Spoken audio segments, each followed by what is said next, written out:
such a nice day today, a perfect day to spend in the studio. On today's to-do list, I've got to glaze all my ceramics that I just made out of the bisque firing. So currently everything on my website is made to order, which has worked out for us for a couple of years. However, I want to move away from that because it's getting a little bit stressful and I don't really like the idea of having everything made to order anymore. I'd love to be able to build some stock, hopefully be able to start building a little collection of ready-made items, and then everything will be able to be sent the same week that you place your orders, which would be amazing.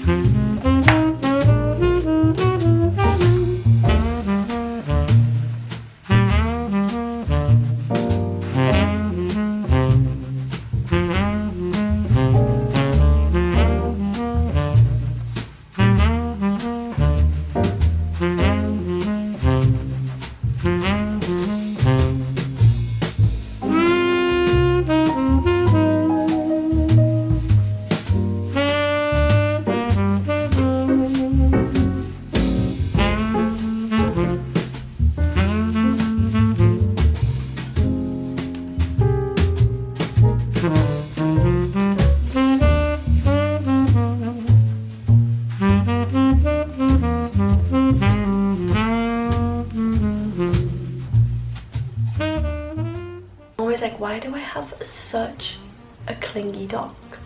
And this is literally a whole day I'm in the studio.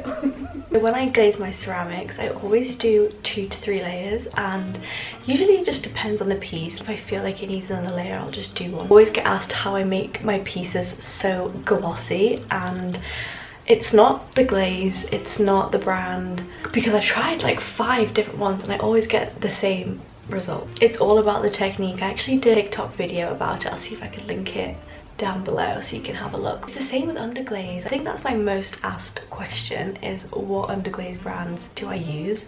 And if I showed you, every single color that I have is a different brand because I just like trying different ones out. It honestly makes no difference about the brand, which is comforting because it means you don't have to spend so much money. Honestly, they all do the same thing. I don't think I've tried an underglaze that I thought this is awful, because if you have the technique down, you can make some pretty cute looking ceramics. If you want to see a more in-depth tutorial on how I do underglaze my pieces, then let me know, because I would love to do a tutorial on that. I have a little technique that I've developed, and it does involve painting on greenware, which people are always really shocked about. It's stressful because you can spend an hour painting a piece and then it just breaks in the bisque firing, but I feel like that's just ceramics for you. They can break at any point.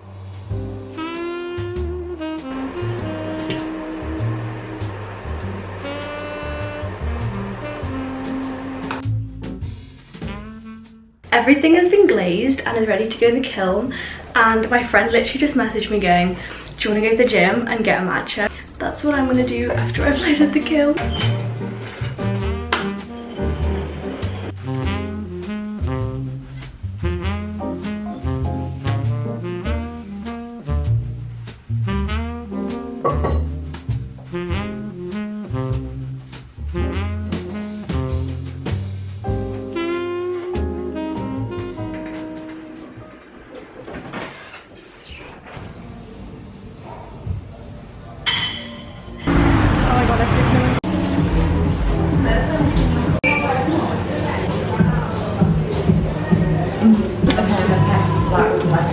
I think I also do.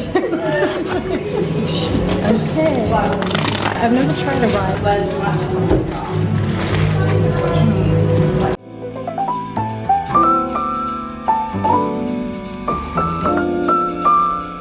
Come down to the kiln because it's finally ready to open.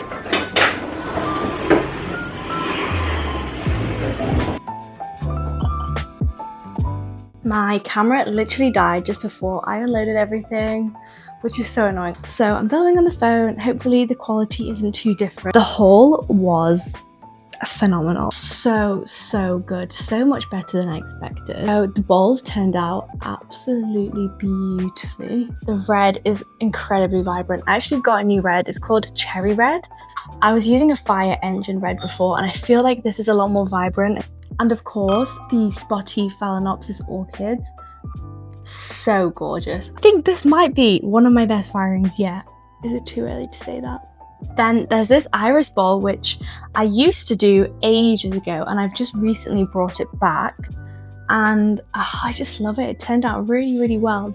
The tiger lily bowl. This one is actually becoming a lot more popular. I'm seeing more orders for these. This Madonna lily plate, and it turned out really well. It's just so chunky and cute, and I love it.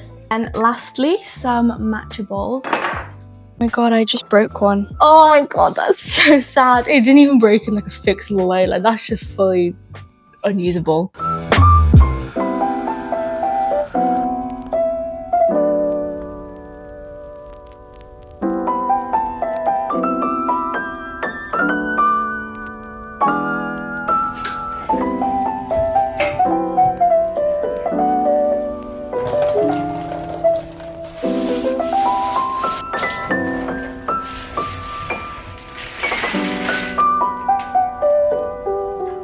So at the minute I'm rolling out 450 grams of clay.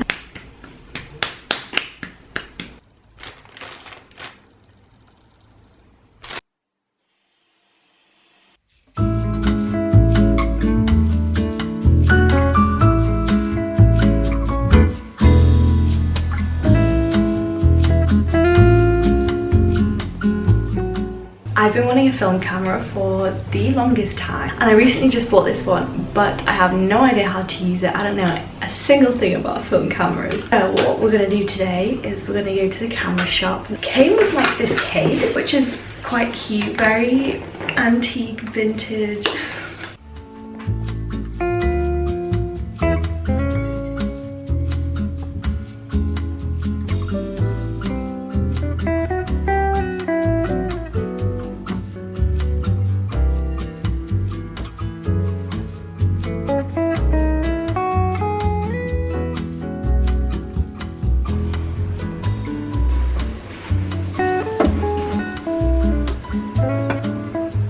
So this is my little mini kiln. I was gonna sell it when I got the big one. It's just so reliable. I've recently replaced the coils, the thermocouple. She's like a brand new kiln now. I love using this kiln for smaller firings, a tester kiln as well. I love testing glazes in this kiln. It's actually bigger than you think. The most I've ever gotten in is 16 mugs.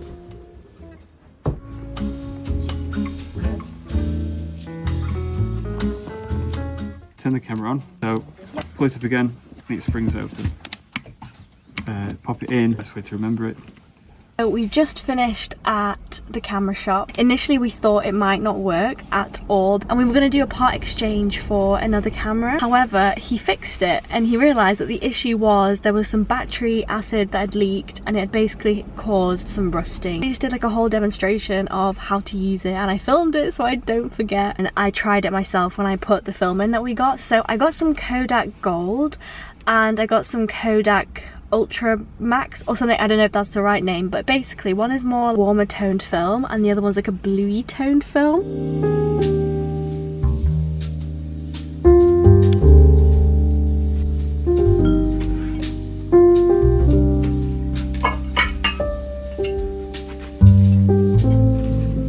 I wanted to show you quickly our new thank you card. So this was the old one. So this is actually a painting that I've done, and I've just kind of taken a piece of it. I do still love the pinks and the blues on here, but green's obviously my favorite color, if you couldn't tell.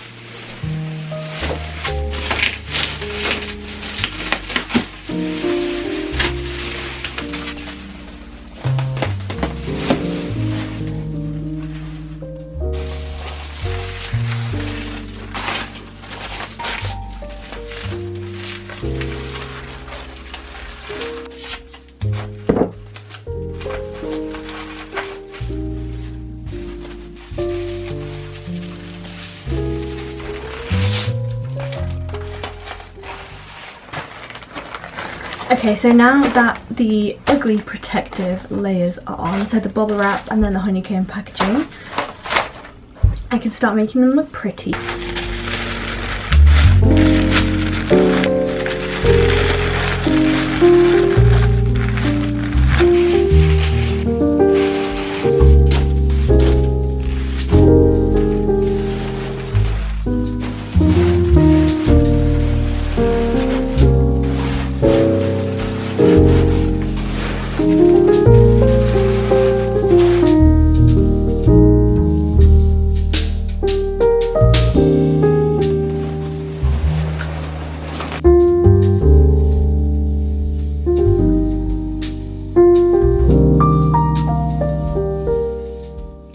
I'm just finishing off packing some parcels, and then we're going to take everything to the post office, and that is a big chunk of our orders. Last night I got a really exciting email for such an amazing opportunity. I'm just jumping on a call with them today. We're going to chat about the collaboration and just finalize some details.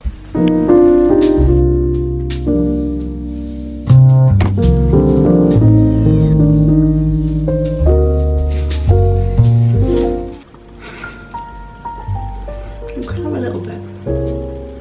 No tiny bit. This is a blueberry and almond Danish. Stop. Just prepping for my call in about 40 minutes.